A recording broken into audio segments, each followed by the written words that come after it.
स्वदेश विदेश कैसे हो गया।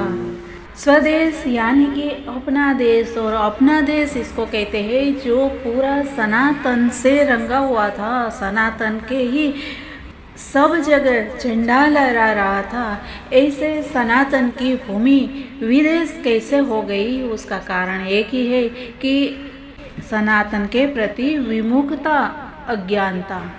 जो लोग सनातन से विमुख होते चले गए वो उनकी भूमि अलग अलग होती गई और फिर बची सिर्फ हमारी भारत भूमि, जिनको हम अभी धर्म भूमि, कर्म भूमि कहते हैं।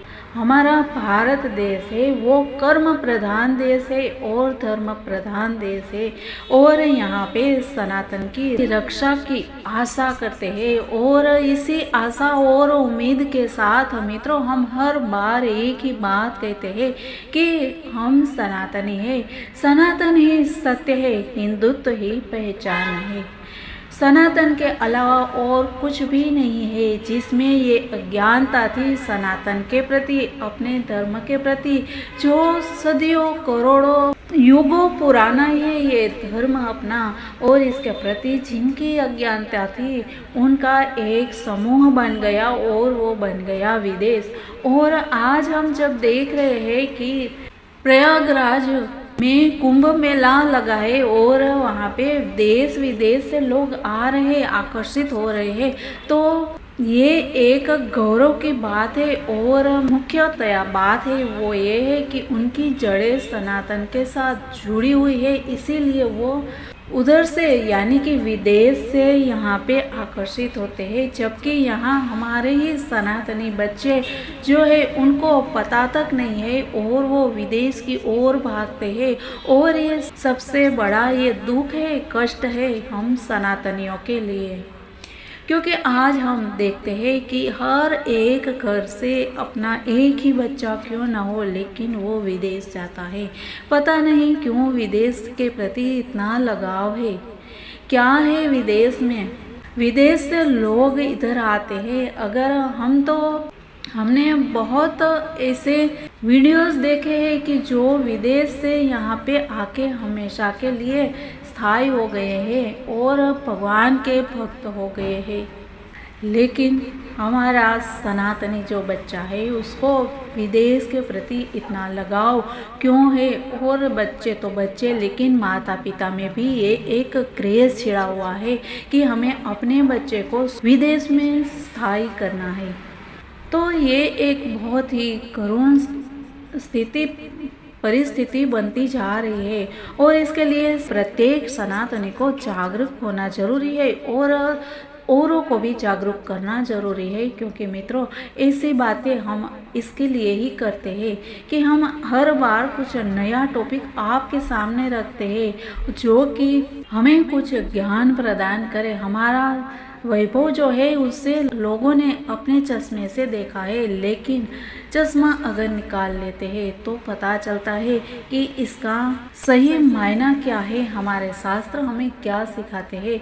और इसके प्रति अगर एक बार झुक गए तो फिर पीछे दिखने की जरूरत नहीं पड़ती। इसके लिए आप अपने बच्चों को सनातन के साथ जुड़े रखें, अपने धर्म, संस्कृति, अपनी रीति रिवाज, संत महात्मा, ऋषि मुनियों और अपने आराध्य के प्रति उनको जागरूक रखें, उनको सजग रखें और उनको बातें ऐसी बताते रहिए ताकि हम सनातन की कोई रक्षा करने की वैसे ज़रूरत नहीं है। क्योंकि सनातन तो इतने सालों से चला आ रहा है और इस पर कोई उंगली भी उठा नहीं सकता है, क्योंकि इसका सर्वेश्वर भगवान श्री हरि है, वो परम शक्ति है जिसके आगे उनको एक पलक झपकते ही सृष्टि का विलय हो सकता है, सृष्टि का नाश हो सकता है और एक पलक झपकते ही सृष्टि का सृजन कर सकते हैं।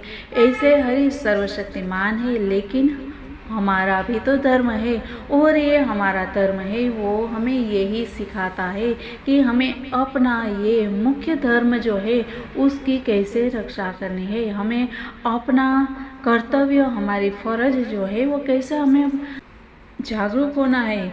ये हमें हमारा धर्म सिखाता है और हम ऐसे ही बात लेके आपके सामने आए हैं। तो मित्रों, आइए हम जानते हैं आगे राजा जनक और अष्टावक्र का संवाद, जिसे अष्टावक्र गीता कहा गया है। और उसमें अष्टावक्र जी ने जो बात बताई है वही हम आपके समक्ष रखते हैं।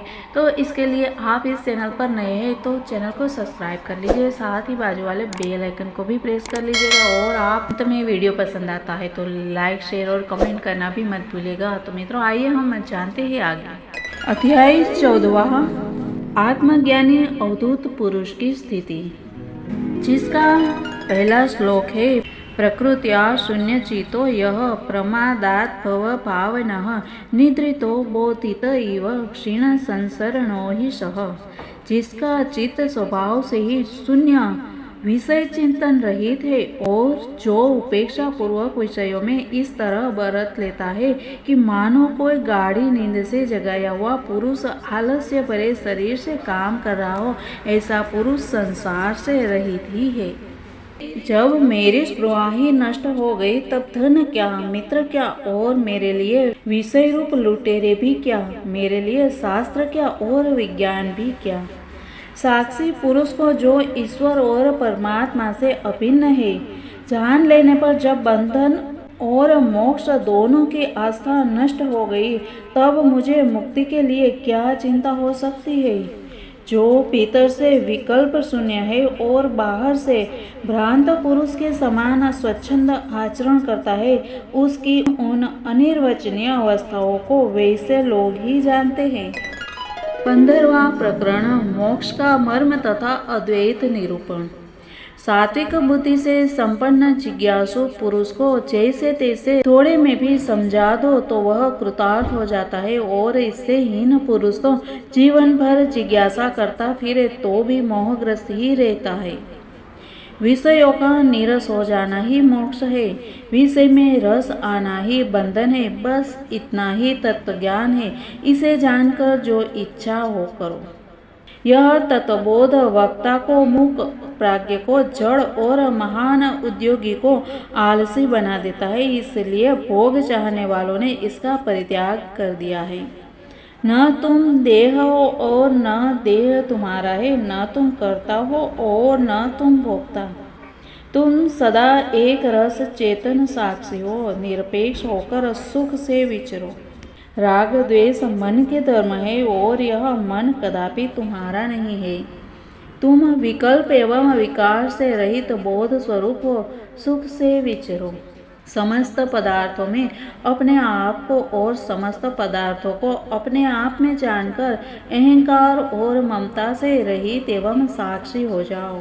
हे चित्त स्वरूप, जिस अधिष्ठान चैतन्य में यह विश्व समुद्र में तरंग के समान चमक रहा है वह तुम ही हो, इसमें संदेह नहीं।